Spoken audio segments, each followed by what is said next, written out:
My name is Mr. Funom Gandu, your teacher for English language.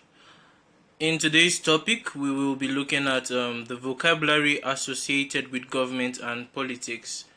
I'm sure in the course of staying at home with our parents, we must have heard about them talking about government or about politics. You hear them talk about APC, PDP, and all sorts of things concerning today's government and politics. And even when we come back to school, when we're in our government or civic class or our social studies class, we mention a few things concerning government and politics. So today in English, we will be looking at some of these words used in government and politics. First of all, let us look at the objective of this class. Sorry, I have to move my camera a bit so we can see. Well, at the end of the lesson, learners should be able to achieve the following. First of all, learners should be able to define government and politics. Learners should be able to identify words associated with government and politics. Learners should be able to know and state the meaning of the identified words. Learners should be able to use the identified words in sentences appropriately. So these are objectives for today's class. I hope you enjoyed the class and I hope we all learned something today. So first of all, we will be looking at what government is. What is government? Well, our first definition here says government can be said to be the people with whom authority is given to govern and to rule over other people, a community, a state, or even a country. And it's existent in our society today. We all know we have a government, the Buhari-led government in Nigeria.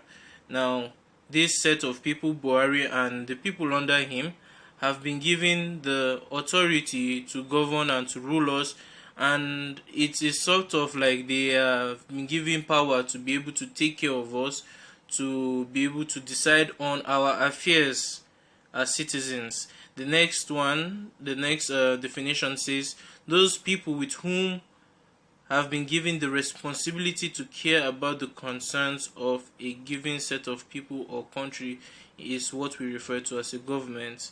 So if there are a particular set of people whose responsibility is just solely to make decisions that concern us, to make decisions that will help us as a society or as a country, we refer to them as the government.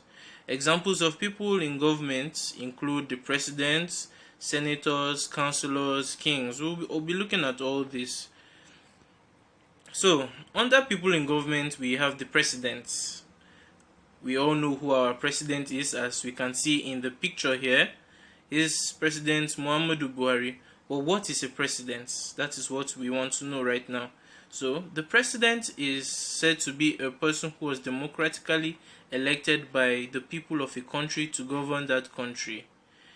Well, Buhari during the last elections was voted in by the people of Nigeria so that he can oversee the affairs of our country, and he will be responsible for everything that has to do with Nigerians.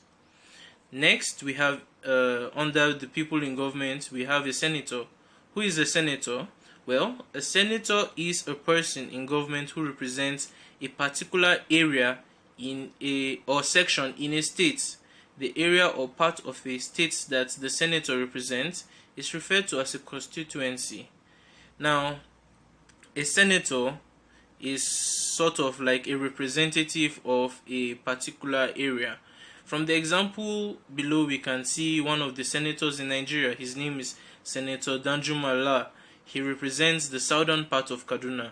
So it is not the entire Kaduna he represents. It's just a section in Kaduna State that he represents. And his main job is solely to make sure that his people are being governed properly, to make sure that what his people in that particular area deserve is what is given to them. Next, we have the governor under people in government. Now, the governor is someone who is in charge of the states. We all know our states, we all know which state we come from, and for each state that is in Nigeria, there is someone to preside over its affairs. There's someone who is supposed to care about its citizens and the well-being of its citizens. So, a governor is a person who has been elected by the citizens of a state to take charge and handle the affairs of a state. Remember, in the when we're looking at the president, he is in charge of a country, but now this is a bit like going down the ladder. The governor now is in charge of a state. So this is an example of a governor. I'm sure a lot of us must have heard about Governor Nasiru El-Rufai, who is the governor of Kaduna State. We can all see his picture here. So if anybody ever asks you who's the governor of Kaduna State, you know who it is now. Nasiru El-Rufai. Let's move on. Now, there are other people in government that are not as important as those three, but that doesn't mean they are not really important. They are not just as high in importance as the other three we have looked at. Now we have the ministers. These are people appointed by the president of a country to handle specific projects, development in certain areas that will benefit the people of a country. So, eventually, let's see. Maybe I'm a president now. The president cannot be doing everything. He cannot be taking care of security, going to be taking care of road transportation, going to be taking care of aviation. So he appoints people and gives them these areas to take care of. We have a minister of aviation, we have a minister of transportation, we have ministers of so many areas.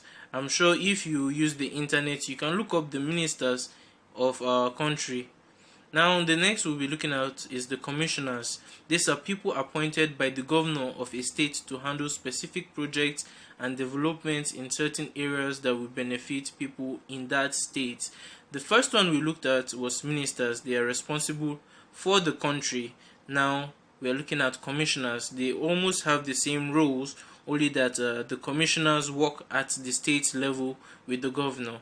Let's also look at another set of people under government. Now we have councillors. These are people voted in by a small community to represent them and handle their affairs at the local government level. I'm sure we all have local governments here. Now at the local government in those smaller communities now, instead of big states now, in each small community now there's a person who is supposed to be concerned about the affairs of its citizens in that small community, and that is who we refer to as a councillor. Now let's look at the types of government we have. We have three that I have listed here.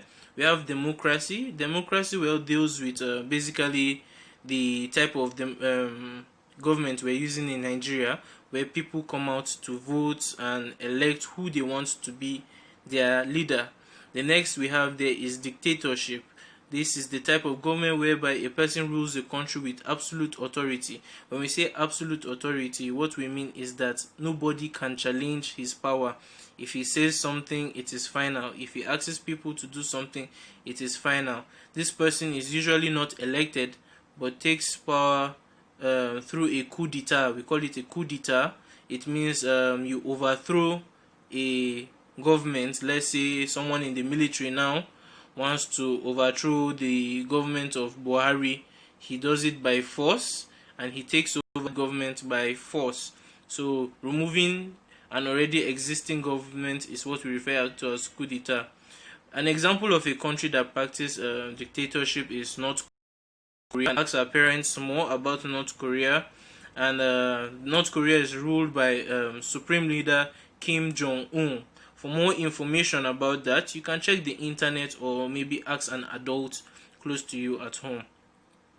Also, the third type of government we'll be looking at is monarchy.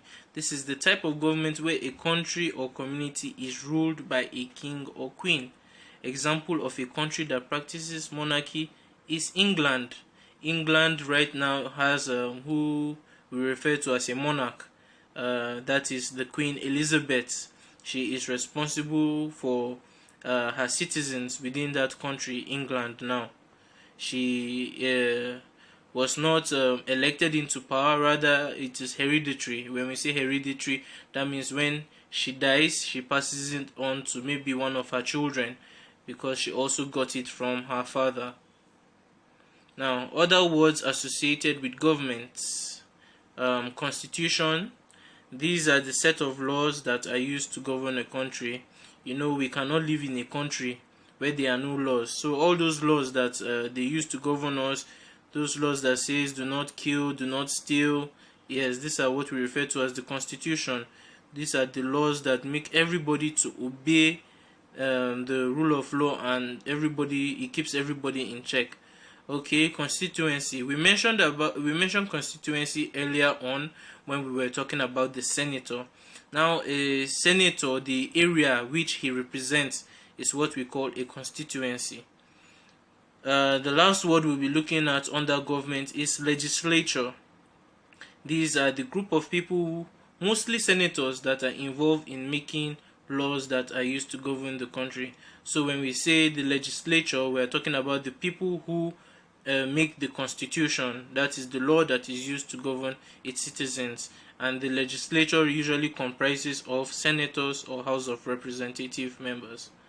So now we have looked at what government is, we have looked at people in government, we have looked at types of government and some other words in government.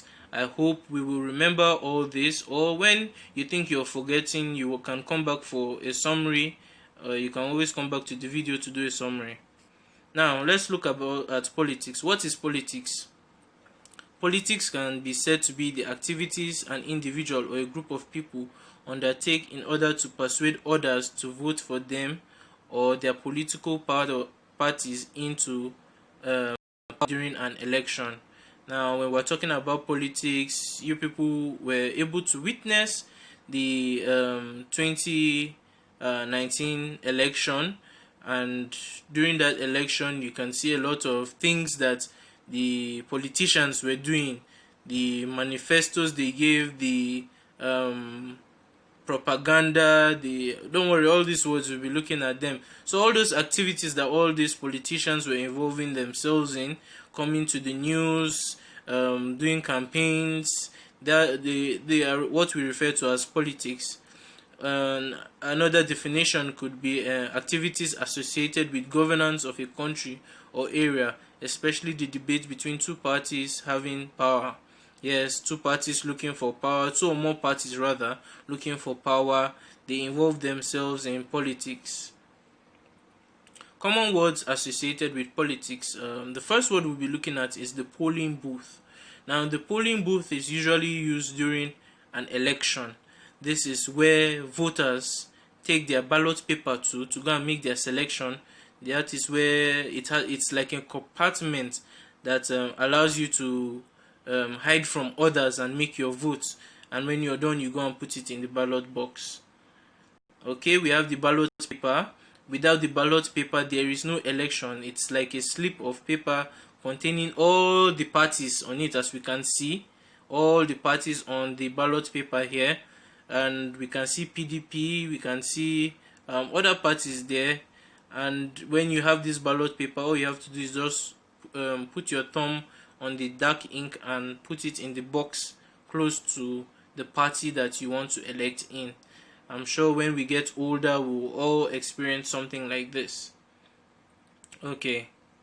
The next what we'll be looking at is the ballot box. Now, after you're finished voting,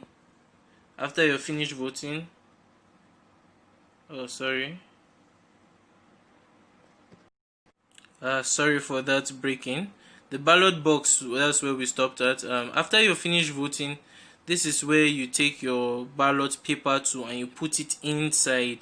You can see the hand here trying to put his ballot paper into the box.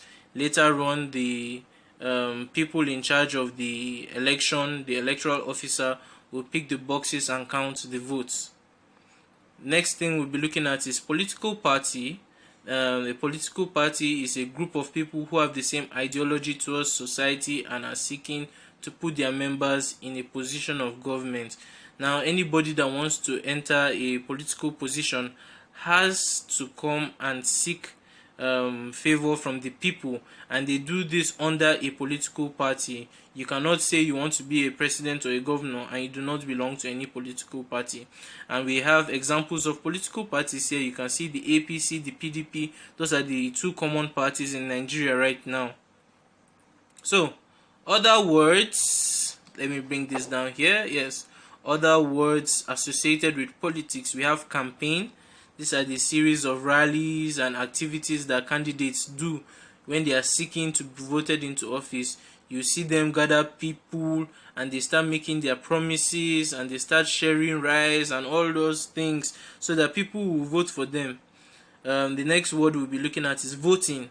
This is when you go to your polling units with your credentials, you show them, and then they give you the voting slip or the ballot slip or ballot paper, and then you vote. So that is when we are talking about voting, we're referring to as people going to go and select the candidates they want to vote into office. The next word we'll be looking at is electorate. These are people in a country or an area who are entitled to vote. Like someone like me right now, I am an electorate because I am old enough to vote. I have a license to vote. I have my voter's card, so I am referred to as an electorate. When you all grow older and you have reached legal age and you get your voter's card, you can all be referred to as electorates because you now have the right to vote. Propaganda, that's the next word we'll be looking at. Propaganda. This is the information presented against another candidate or political party to paint them in a bad image. Now, during elections or before the elections rather, while everybody is campaigning, you might see PDP will say something negative about APC so that people don't like them, or you see APC saying something negative about PDP so that people will change their mind about voting for them. That is what we refer to as propaganda. This is bad information presented against another candidate or political party to paint them in a bad image. The next word we'll be looking at is election. I've been mentioning election since, but we have not really said what it is. Okay, this is organizing people to cast their votes for the candidates of their choice. The last word we'll be looking at under politics is electoral officer. This is a person in charge of a particular area where elections are to be conducted. Okay, so in our conclusion, today we have been able to look at what government is, and we have been able to look at some words related to government and also see the meaning of all these words. We have also been able to discuss the meaning of politics and also look at some words associated with politics and their meaning. So I think we have come to the end of today's class. I hope we all learned something today. I hope we will all come back to this video whenever we need to remember the meaning of something regarding to politics or to government. We can always come back to these videos. There are more words that relate to politics and government, but we cannot look at all those words today. I'm sure as time progresses we'll pick some more words and also look at them. So thank you all for staying in class. I wish you a very good day. Enjoy yourselves and continue to enjoy your short break. Thank you.